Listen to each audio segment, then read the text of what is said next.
What do you want with me? You will be haunted by 3 spirits. I'd rather not. I am the ghost of Christmas past. Haunt me no longer! Ebenezer Scrooge is a fictitious character invented by English writer Charles Dickens, whose book A Christmas Carol was introduced in the early Victorian era in the 19th century. Its object lesson is meant to teach people to share and not to be selfish. But what is Christmas really about? Christians hail it as theirs with their nativity plays and carol singing, but pagans also praise their deity at the exact time period. One claims it is in memorial of the Son of God, and the other says it is in memorial of the Sun God. In this short little study, we are going to set the record straight so that no one is confused and so that we can have a clear distinction between what is Christianity and what is paganism. Humbug.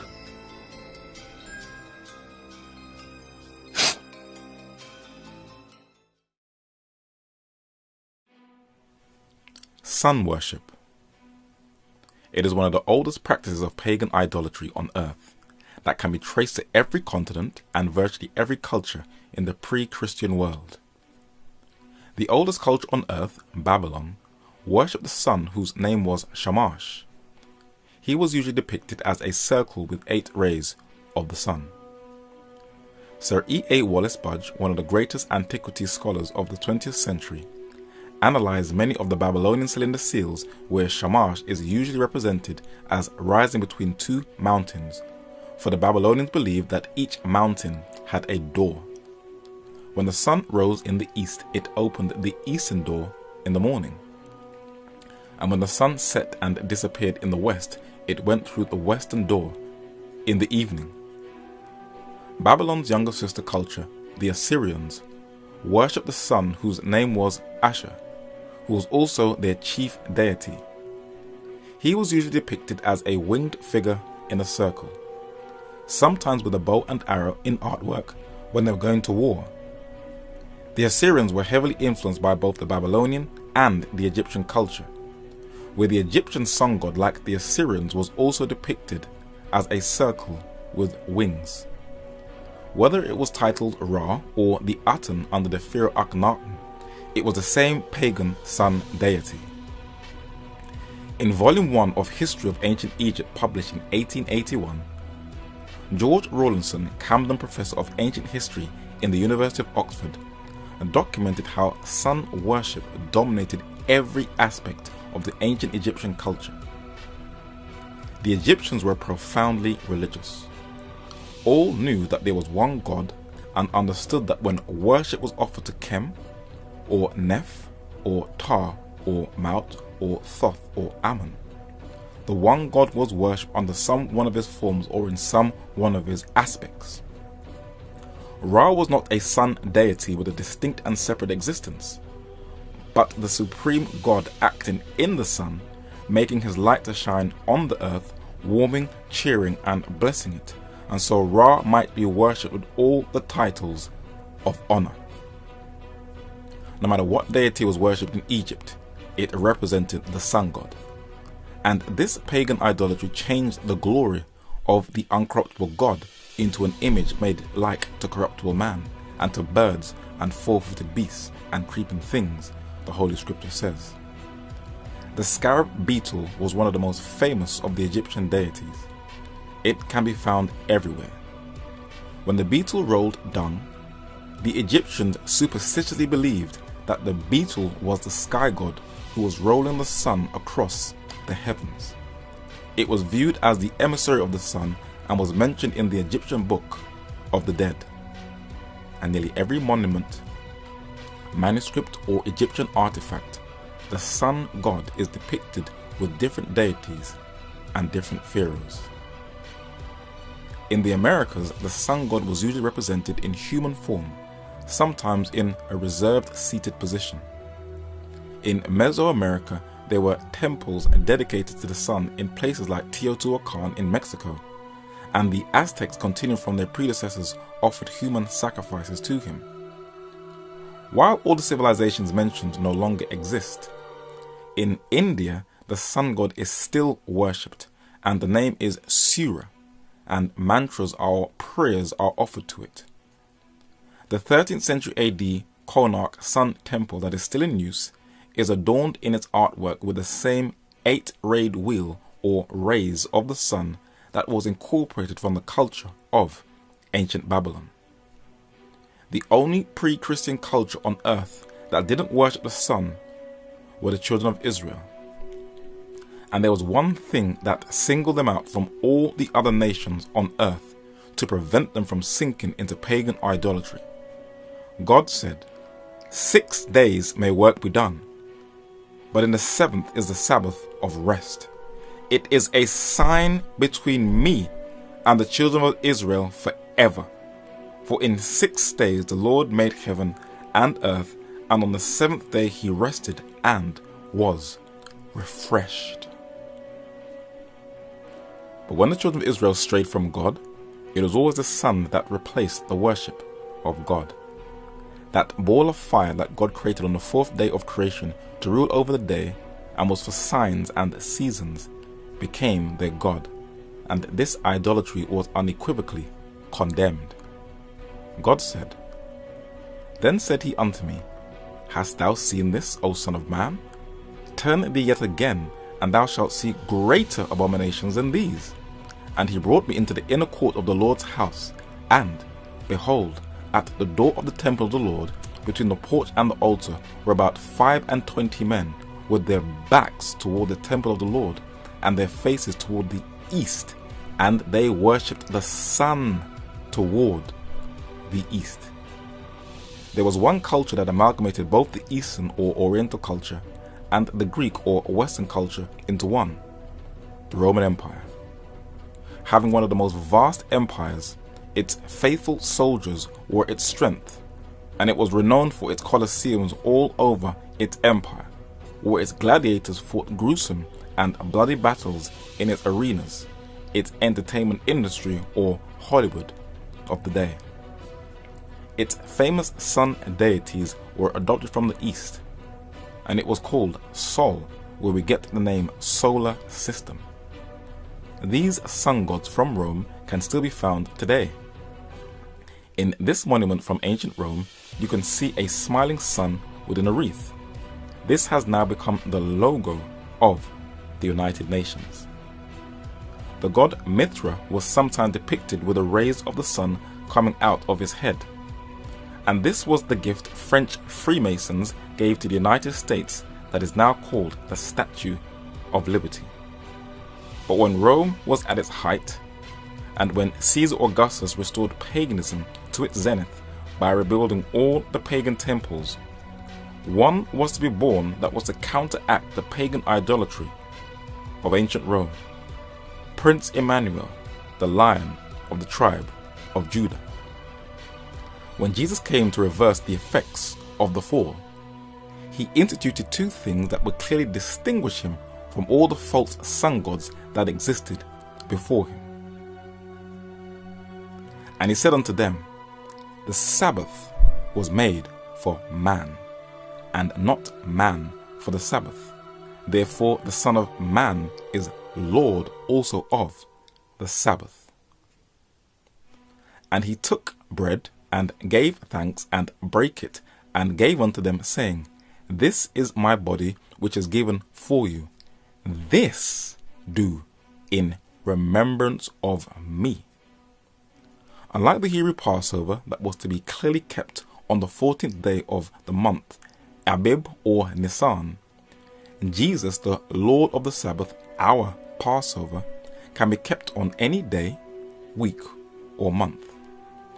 Jesus was crucified in a horrific death to pay the price of sin, and he died on one of the very insignias of the sun god, the cross. And it wasn't long before this symbol was incorporated into the church. When the ancients looked at the sun and saw its rays shining out from it, The cross later became a symbol for the sun. The Babylonians had the cross on their cylinder seals in obeisance for the sun god Shamash, and the Assyrian monarchs wore the cross or sun god around their necks in full recognition of their homage to the sun. And on Egyptian monuments, the cross can be found etched in stone, where it either looks like a hot cross bun or the ankh. Egyptian priests also wore the ankh around their necks like the Assyrian kings, and even the Mesoamerican culture, the Olmecs, had the two crosses on their apparel. If there is one system that sun worship has been preserved in its entirety, it's the papacy, whose headquarters is Vatican City. In the main square in Vatican City, facing St. Peter's Basilica, is one of the oldest symbols of the sun, and people walk over it without in the least being aware of it. From an aerial view, the Vatican Square has the 8-rayed sun wheel, the largest on earth, that forms into the shape of a phallus, and it can be traced back to the Babylonian sun god Shamash, who has his 8 rays. As you walk into St. Peter's Basilica in the Vatican and tour around, sun worship symbols are everywhere. But as you look into a corner, you see a statue of a woman holding the sun god in her arms, which shows the pagan mysteries have not died. You'll also see a pagan sun god with a halo or sun on its head, who the Vatican calls St. Peter. It's not Peter, it's the sun god, and the halo can be traced to the Eastern cultures where the Buddhist and Hindu religions adorned their deities with the sun behind its head. And you can see that Catholic art tried to paganize Jesus Christ and show images of him with the halo, where critics assert that Jesus is not the Son of God, but the Sun God. Even the image of Jesus was borrowed from the pagan world. Look at this image of the Greek god Zeus, who they call the father of the gods. And when you go into the Vatican and look at the images of who they say is Jesus with a halo on his head, it is Zeus, not Christ. But this is the image that dominates Christendom, Zeus. Even rappers have made Zeus their top bling iconic Jesus piece figure that they adorn around their necks. The wedding ring is also from sun worship and has been incorporated into the church.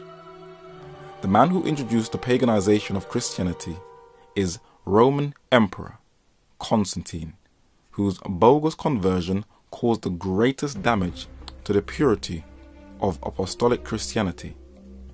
His contemporary Eusebius recorded a list of all the pagan customs he introduced into the church, and Cardinal John Henry Newman, the Anglican convert to Catholicism who was beatified in England in September 2010, documented all the paganisms that came in. We are told in various ways by Eusebius that Constantine, in order to recommend the new religion to the heathen, transferred into it the ornaments to which they had been accustomed in their own. The use of temples, and these are dedicated to particular saints and ornamented on occasions with branches of trees, incense, lamps and candles, votive offerings on recovery from illness, holy water, asylums, holy days and seasons, use of calendars, processions, blessings on the fields, sacerdotal vestments, the tonsure, the ring in marriage. Turning to the east, images at a later date, perhaps the ecclesiastical chant and the Kyrie Eleison are all of pagan origin and sanctified by their adoption into the church.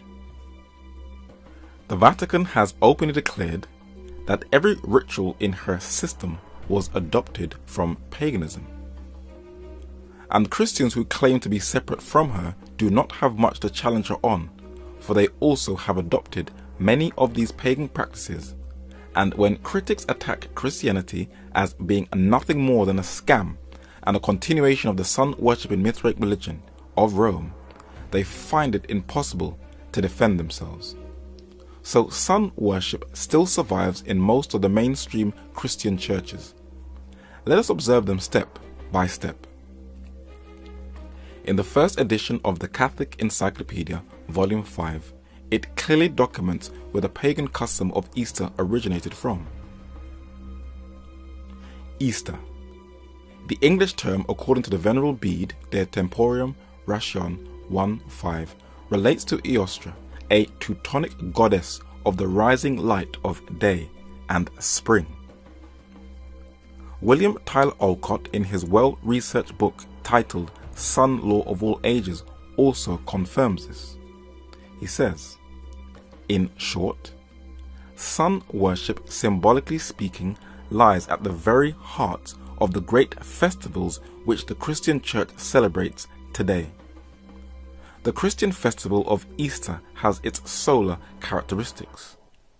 The very word Easter, says Proctor, is in its real origin as closely related to sun movements as the word east. And the notion that the sun dances on Easter morning as it rises is firmly believed today by superstitious people. In Saxony and Brandenburg, the peasants still climb the hilltops before dawn on Easter Day to witness the 3 joyful leaps of the sun, as our English forefathers used to do. Tyler tells us that the solar rite of the new fire adopted by the Roman Church was a paschal ceremony, may still be witnessed in Europe with its solemn curfew on Easter Eve and the ceremonial striking at the new holy fire. It is said that stores make their highest sales at Christmas time, and the season is a very profitable time for companies where people frantically buy gifts to please family and friends. But even though most Christians in the West will fanatically defend it, giving no scriptural support, who is it really in honor of? The Canadian-born Freemason Manly Palmer Hall, who is considered as one of the most respected esoteric scholars in the 20th century, tells us its pagan roots. For reasons which they doubtless considered sufficient, those who chronicled the life and act of Jesus found it advisable to metamorphose him into a solar deity. Sun worship played an important part in nearly all the pagan mysteries. The pagans set aside the 25th of December as the birthday of the solar man. They rejoiced, feasted, gathered in processions, and made offerings in the temple. In fact, the merrymaking is rooted in paganism. The Bible never gives an exact date for Jesus' birth. So when the Christian Church adopted December 25th, it was superimposing a Christian festival on a previously held pagan one, says Richard Heinberg, author of Celebrate the Solstice. The Roman winter solstice, says Tyler, as celebrated on December 25th, in connection with the worship of the sun god Mithra, appears to have been instituted in this special form by Aurelian about AD 273. And to this festival, the day owes its opposite name of the birthday of the unconquered sun. With full symbolic appropriateness, though not with historical justification, the day was adopted in the Western Church, where it appears to have been generally introduced by the 4th century. The sun dominated nearly every feast in the pre-Christian occult world. On December 21st, the winter solstice, the ancients believed that the sun died, and on December 25th it had its rebirth. But the ancients also had sacred trees. It was like their own tree of life, which they revered and held sacred. In the 2009 film Avatar, pagan tree worship is connected with the spirits and ancestor worship, and it was one of the animist customs of many pagan tribes. This is a place for prayers to be heard, and sometimes answered.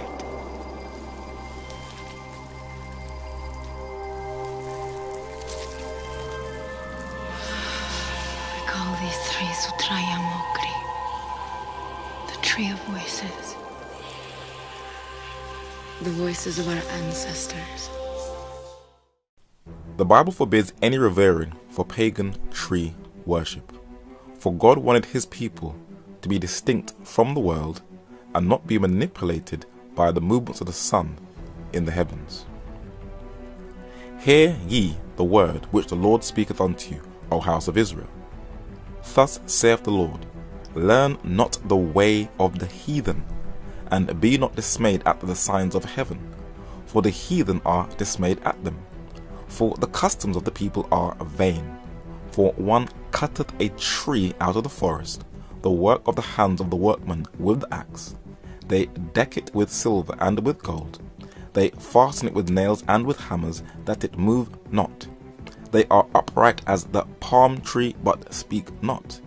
They must needs be born, because they cannot go.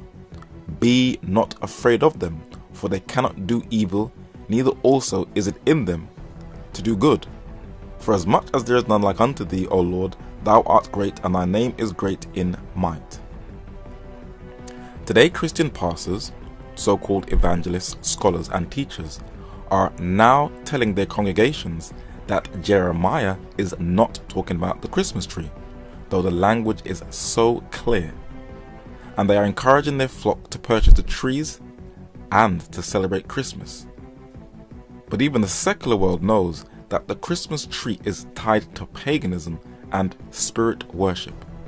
Even Jesus says in Luke chapter 16 and verse 8, to paraphrase, the secular world are more wiser than the children of light. Mistletoe, caroling, even Christmas trees were tied to the solstice. Celtic cultures believed that mistletoe's golden berries hold the fire of the sun, and Christmas trees are a vestige of pagan tree worship.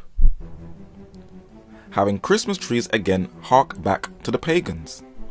They decorated the evergreen trees with decorations, food, and runes to keep the spirits close to their villages. The Christian authorities tried for years to stamp this out, so the pagans merely took their trees indoors, which is why we are still doing it to this day. Who is Santa Claus, and how does he tie into the winter solstice sun festival?